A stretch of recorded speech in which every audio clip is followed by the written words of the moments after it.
So ನೋಡ್ರಿ ನಾವೆಲ್ಲ bag pack ಮಾಡಿಕೊಂಡು ಆಫೀಸ್ 7 o'clock ಆಗೈತಿ. ಸೊ ಮನೆಗೆ ಹೊಂಟೀವಿ. ಹೋಗೋಕ್ಕಿಂತ ಮುಂಚೆ ನೋಡ್ರಿ ಕೇಕ್ ಯಾಕೆ ತೊಗೊಂಡು ಬಂದೀವಿ ಅಂತ ಥಿಂಕ್ ಮಾಡಾಕತ್ತೀರಲ್ಲ.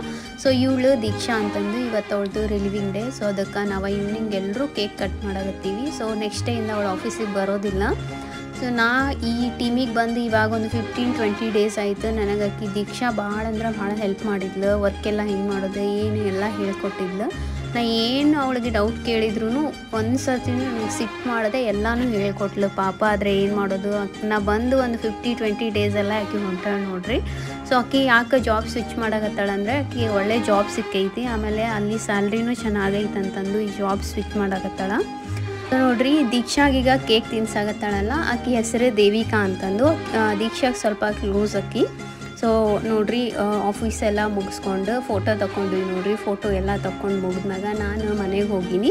ನಾ ಹೋಗೋಕ್ಕಿಂತ ಮುಂಚೆನೇ ರೇಷ್ಮಾ ಬಂದಿದ್ಲು. ಸೊ ಮತ್ತೆ ನೆಕ್ಸ್ಟ್ ವಿಡಿಯೋಳಗೆ ಸಿಗ್ತೀನಿ. ಈ ವಿಡಿಯೋ ಹೆಂಗೆ ಅನ್ನಿಸ್ತಂತಂದು ಕಮೆಂಟ್ ಮಾಡೋದನ್ನು ಮರಿಬೇಡ್ರಿ. ಓಂ ಸಾಯಿರಾಮ್.